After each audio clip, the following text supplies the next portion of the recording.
but most importantly, veterans of UNFICYP. Thank you for coming to this very special event for us. At the beginning of this year, we were discussing in a staff meeting the poignant anniversaries of 2024 for Cyprus. 60 years of UNFICYP's presence in Cyprus, 50 years since the Turkish invasion. The discussion in the meeting was about how best to mark these events. Knowing that the UK is the largest troop-contributing country in UNFICYP, it was easy to see what event would be appropriate to have for the first of those occasions, and it involved finding the veterans. That was not easy to do. Through the efforts of our defense attaché, Lieutenant Colonel Theocharis Onufriou, and his valuable contacts at the MOD, it became possible to identify the units of the British contingent and their associations. The response through these associations was overwhelming. Undoubtedly, we were not able to reach everyone. The magnitude of the task, though, showcases the important bond between Cyprus and the United Kingdom. British soldiers serving in UNFICYP have been on the island in their hundreds for 6 decades. I was born and raised in Cyprus. I grew up in Nicosia, the last divided capital in Europe. For me, seeing blue berets around is a part of life and a sign of safety. It is a true honor for all of us at Cyprus House to host 40 veterans today. You will see around you a photographic exhibition prepared especially for the 60th anniversary of UNFICYP by the Press and Information Office in Cyprus, which we hope you will enjoy during the course of this afternoon. With these few introductory words, I wish to invite the High Commissioner of the Republic of Cyprus, His Excellency Andreas Kakouris. Minister of State, the Earl of Minto, Excellencies, colleagues, distinguished guests, and most of all, veterans of UNFICYP. It is with great pleasure that I welcome you all to Cyprus House. I particularly want to welcome and acknowledge the many veterans of the UN peacekeeping force in Cyprus, commonly known as UNFICYP. You are the reason we are gathered here today. This month, as Olivia mentioned, marks 60 years since the United Nations Security Council adopted Resolution 186, under which the UN peacekeeping force in Cyprus was established. Today's event is held to pay tribute to those British military personnel who have served in UNFICYP, to thank them for their service and for their support in Cyprus's quest for peace over the last 6 decades.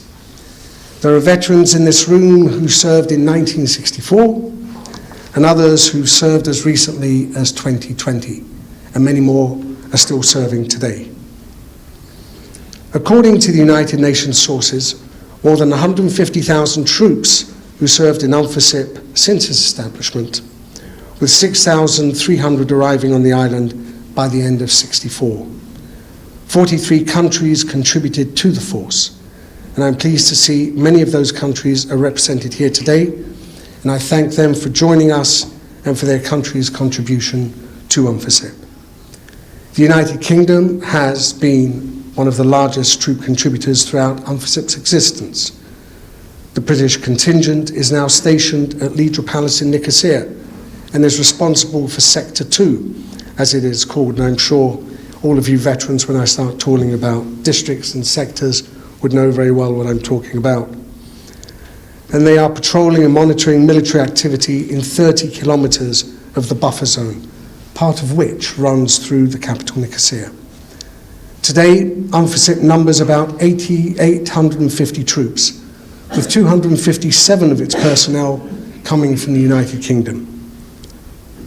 In March 1964, the UN Security Council answered the request of the Cypriot government to assist in re-establishing order on the island following intercommunal clashes with the adoption of Resolution 186. Apart from the goal of contributing to the restoration of law and order, prevent the recurrence of fighting, and to contribute to a return to normal conditions, the Security Council was also cognizant of the need to prevent the localized violence from spreading into a wider conflict between two of the guarantor powers, Greece and Turkey. In December 1963, the government of this young republic, only 3 years after gaining its independence, having been a British colony, was trying to find its way through a constitutional crisis. In its effort to gain control of the situation immediately, so before the Blue Berets arrived, by mid-March 1964, the Cypriot government had invited the three guarantor powers to assist it in securing a ceasefire and restoring law and order. The joint force that was formed became operational upon the agreement of President Makarios and Vice President Kuchuk and the governments of the UK, Greece and Turkey. It is extraordinary to have with us today veterans who served in that first truce force, as it was called, which was British-led under the command of General Peter Young. You will all have heard of the buffer zone in the centre of Nicosia, often called the Green Line. The phrase is attributed to General Young, who used a green wax pencil to draw the area to be patrolled by the joint force to sustain a ceasefire between the two communities. Unbeknownst to him, 10 years later, that same line would become 180 kilometres long, extending west to east, a line that continues to this day and which separates the Cypriot population across the island. Peacekeeping operations in the late 1960s and early 70s were different to the late 70s and beyond. This reflected the task at hand when the force was established. Tensions were localized within areas identified as districts. As most of you will know from having served there, the British contingent at the time was deployed in the Limassol district. In the immediate years that followed the 1963-64 intercommunal strife, UNFICYP maintained a delicate equilibrium between the two communities by non-forceful means, as it was reported from the ground by the early 1970s. Negotiations between the communities were ongoing, and at times looked hopeful that a settlement could be reached. The numbers of the force diminished to just over 3,000 by 1972, and more tasks were transferred to UNFICYP, the civilian police arm of the UN's presence on the island. Conditions changed on July 20th, 1974, with Turkey's invasion following the coup instigated by the then military junta in Greece 5 days earlier. UNFICYP was neither equipped, nor prepared, nor mandated to confront or halt the Turkish armed forces. In the face of this overwhelming full-force invasion, with aerial and naval bombardments followed by troop landings, there was no strategy or operational plan from UN headquarters. In fact, Sir Brian Urquhart, the Under-Secretary General for Political Affairs at the time, explains later in his written work that the only thing the UN Secretary General could ask the commander of the force, Prem Chand of India, to do was, and I quote, to play it by ear. As Operation Attila, as it was called, unfolded, UNFICYP often came under threat from the Turkish army, demanding that the UN withdraws from the locations it was targeting. The July invasion focused largely on Kyrenia and Nicosia through the Bendadaktylos mountain range, with a clear aim to create a corridor from the north coast to the north of Nicosia, where there was a large Turkish Cypriot enclave. Nicosia was the responsibility of the Canadian regiment at the time, whose priority quickly became to convince the Turkish forces not to bomb the densely populated capital. Heavy fighting did ensue, which meant the regiment faced significant challenges in trying to maintain the ceasefire along the Green Line. Fighting took place all over the island between the Cypriot National Guard and the Turkish invasion forces.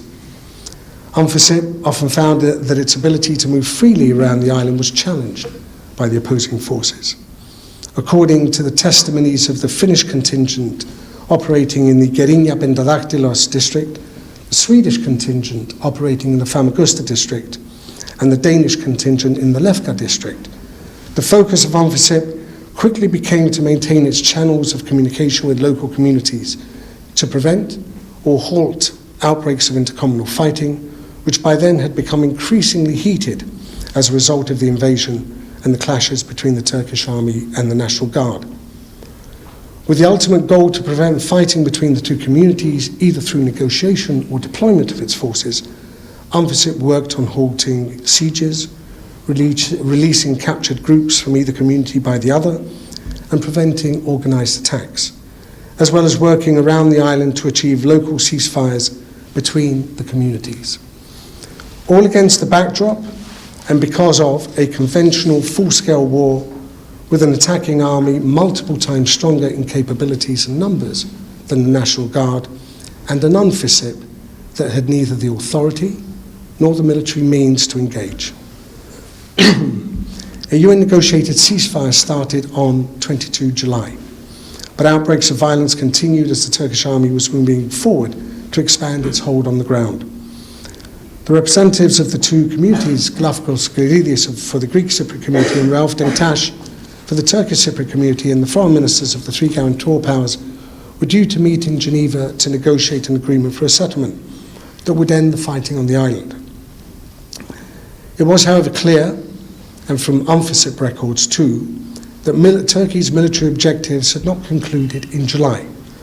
While the Geneva talks had not yet concluded, on 14 August, Turkey launched its second invasion. A larger offensive on the ground by air and by sea with the clear goal to expand the area controlled east of Famagusta and Karpasia and west of Morphou and Lefka, with some of the most intense fighting of the war taking place in Nicosia. More than 200,000 Greek Cypriots were forced from their homes, becoming refugees in their own country. And if I were to put that into a UK perspective, today, that would be over 20 million people. Turkey expanded its 7% hold from the July invasion to nearly 37% of the island it militarily occupies to this day. Devastation was immense. It continues to this day for those who are still looking for loved ones, the missing people of Cyprus, and those who have lost their homes, their livelihoods. The hundreds of thousands of civilians in need of protection and humanitarian assistance quickly led to the expansion of UNFICYP's mandate with emergency assistance, and thereafter humanitarian relief to the displaced becoming a major part of it. UNFICYP troops facilitated evacuations of both locals and foreigners, food relief convoys, and deliveries to small communities remaining in the north in the immediate aftermath of the invasion. UNFICYP guarded refugee camps in the months that followed, and for as long as it was able to operate in the north, it prevented looting and harassment of civilians. In the face of war, UNFICYP protected civilians as a priority, which today is understood to be a core pillar of UN peacekeeping. It was certainly indispensable to Cyprus in '74 and the years that followed.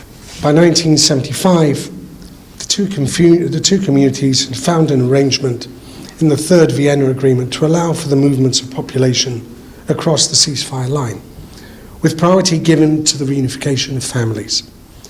The Turkish Cypriots in the south would be allowed to proceed north with the assistance of UNFICYP.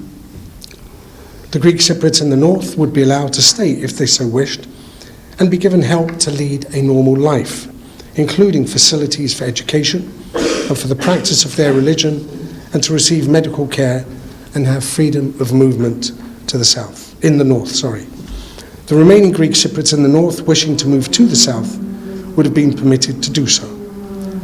Peacekeepers facilitating the implementation of people moving can attest to what extent civilians were actually permitted to exercise free will. It is estimated that 20,000 Greek Cypriots remained enclaved in the north, and the number gradually diminished, with only 300 remaining today. Still, UNFICYP delivers books for the school, assistance for the elderly, and importantly, before the crossing points opened in 2003, UNFICYP delivered news between families on both sides of the divide. UNFICYP's work has not been unimpeded, and life of the Greek Cypriots has been anything but normal. Greek Cypriot enclaved has been anything but normal. To this day, UNFICYP patrols and monitors the buffer zone separating the Turkish occupation troops and the Cyprus National Guard. In the absence of a formal ceasefire agreement, UNFICYP's troops and police officers deal with hundreds of incidents per year. Only this summer, the occupation security forces attempted to violate the status of the buffer zone by constructing a road from the occupied village of Arsos towards Bila. This would have constituted a grievous violation of the status quo and the most serious violation of the buffer zone since 1974.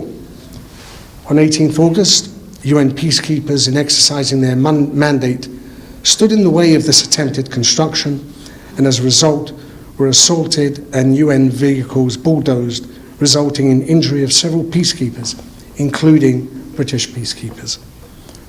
UNFICYP's goals today, in addition to the original 186 mandate, include the building of confidence between the communities in order to facilitate reaching a peaceful settlement. In doing so, eliminating threats and facilitating safe freedom of movement, the United Nations Mine Action Service, UNMAS, became an integral component of UNFICYP to reduce the threat of landmines and explosive remnants of war. UNMAS also provides assistance to the Committee on Missing Persons, a bicommunal body with the participation of the UN, tasked with recovering, identifying and returning to families the remains of their loved ones. UNMAS ensures safe access to the areas where the Committee on Missing Persons conducts its activities in. In a world of geopolitical turmoil, it may be convenient for some to look at Cyprus today and say, there may not be peace, but there's quiet. However, peace is not merely the absence of war, but the presence of human rights, democracy, and the rule of law. This does not exist in Cyprus whilst there is still a continuing military occupation that separates the two communities. The ceasefire line that runs across the length of the island is a constant reminder that the situation cannot in any way be considered as normal. These are the facts. UNFICYP's presence continues to be indispensable. Maintaining the de facto ceasefire allows for, at least, for space for the two communities to engage in a political process that we hope will lead to a negotiated settlement. A settlement on the internationally agreed UN framework of a bizonal bicommunal federation. The Security Council notes that the necessity of UNFICYP's continuing presence on the island illustrates how the status quo is unsustainable. And it is true, the situation on the ground is not static. The Turkish army continues with its efforts to alter the military status quo, pushing forward its positions in a number of areas across the UN buffer zone, including in Strouvilia, who are moving their forces forward from the ceasefire line in Nicosia. And in the last 3 months alone, they have moved forward in 2 locations, very close to civilian, inhabited neighborhoods, posing a real and acutely felt threat to the security of the people in the area. And earlier this week, President Erdogan, in a public statement, suggested that Turkey should have pushed further south in 1974, making Cyprus completely Turkish. I think it's important that we let these words be understood. Our quest for peace in Cyprus can start with a settlement between the two communities. Peace, however, needs more. The sovereignty, security, and territorial integrity of our country continues to face a real, serious, and persistent threat which needs to be addressed. Cyprus government is fully engaged with the UN Secretary General's personal envoy, who assumed her duties at the beginning of this year. President Christodoulidis reiterated the commitment of the Greek Cypriot side to the agreed UN framework for a solution of the Cyprus problem on the basis of a bizonal bicommunal federation, and pushing for the restarting of substantial process of negotiations with the Turkish side. In the presence of the UK Government Minister, the Earl of Minto, I would like to recognise the support of the UK Government in the efforts to find a negotiated settlement on the basis of the agreed UN framework. Thank you. Many of the events I have included in my remarks today come from the testimony of the commander of the British contingent in UNFICYP in 1974, Brigadier Francis Henn, who also served as UNFICYP's Chief of Staff. His book, A Business of Some Heat, is a valued historical record of what happened in Cyprus. And the sheer number of British veterans who served in UNFICYP illustrates the closeness of the relationship between Cyprus and the UK, and the importance of the historical connection between our two countries and people. In closing, it is appropriate to remember and pay tribute to those servicemen who lost their lives in Cyprus while wearing the blue beret. There have been 187 fatalities among the peacekeepers and UN staff serving in Cyprus, and we honour their memory today. In ending, allow me to say to you, the veterans seated before me, that I am truly humbled by your presence and your acceptance of our invitation to mark the 60 years of UNFICYP, but most of all for your service. As the inscription on the memento of this event given to the veterans and spouses of veterans no longer with us says, "Thank you from a grateful nation."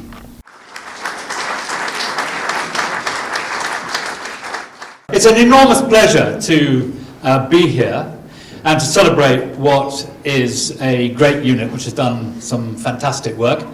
I have to tell you that 49 years ago, almost to the day, a very young Andrew turned up at Bryce Norton on the day before his birthday, the 22nd of March, and got on a trooping flight from Bryce Norton, flying first of all down to RAF Gibraltar, then across to RAF Lucca, those were the days, and then across to RAF Akrotiri, and then deployed to in A Squadron of 1 RTR to UNFICYP, and I remember on the first night going down to the Pelican restaurant in Paphos, which presumably a number of people here may remember, and we had the officers of A Squadron and the regiment had a fabulous dinner, and then the Colonel Tony Walker, who sadly died at the end of last year and whose memorial service at Sandhurst I will be attending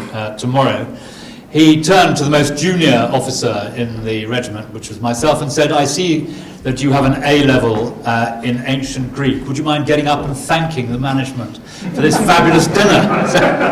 Which of course I was completely unable to do. But I then had 6 months deployed as a very young 19-year-old, keeping the peace in Cyprus, up in the Troodos Mountains. And I remember it particularly for the occasion when we moved all the Turks from the defended villages in the Greek area up to the north. And I remember as a young and outspoken young officer saying to the colonel and others, we shouldn't be doing this. It's outrageous that we are transferring these Turks who don't want to go. I've seen the way they hug their Greek neighbours. They don't want to go. And it's an immoral act that we are taking them to Nicosia in the north. And I remember being told, young man, you're a soldier, you do what you're told, get on with doing your duty, which of course, like all of you, I did. Well, I remember that year I had with enormous affection.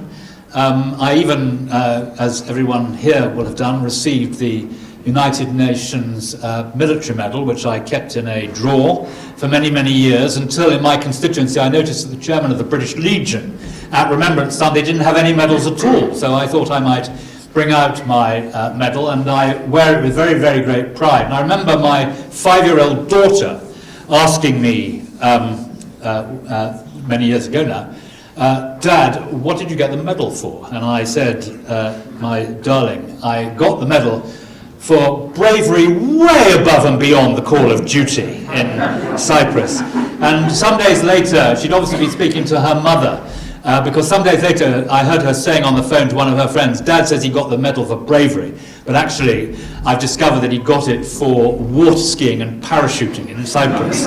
So it was truly a wonderful, wonderful time and a wonderful, wonderful visit. Well, it was a very long time ago, as I say, it was 49 years ago, and I learnt the values of the British Army, and I hope that they've stayed with me ever since. But I also learnt the values of the United Nations. And I'm immensely proud, as I'm sure many of you are, to have served in the United Nations forces in Cyprus.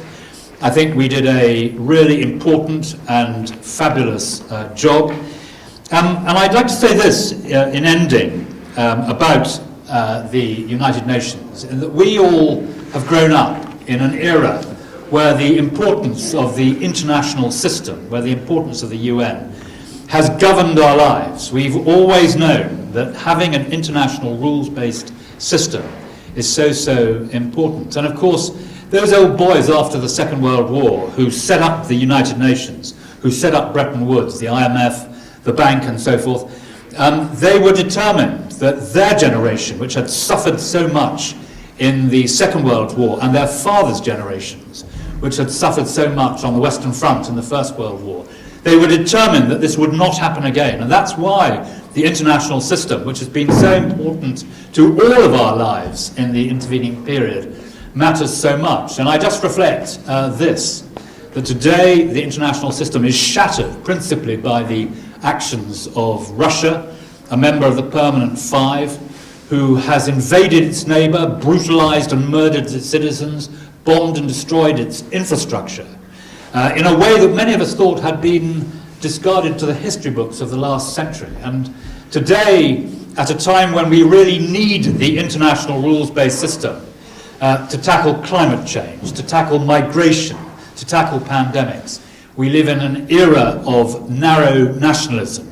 President Xi, Putin, Modi, Trump, all of these people who are narrow nationalists, all of these people who are narrow nationalists, and it shows you the very marked change since the international system flourished after the Second World War. And perhaps it also shows us why the work of the United Nations, the military units which we all served in pursuit of peace, and the work of the United Nations, why it all mattered so much, and why all of us should, I think, be very proud of what we were able to achieve. Thank you very much indeed. Thank you, Minister. As a memento of today's event in recognition of the veterans here and their service in UNFICYP, we have given each and every one of them this small,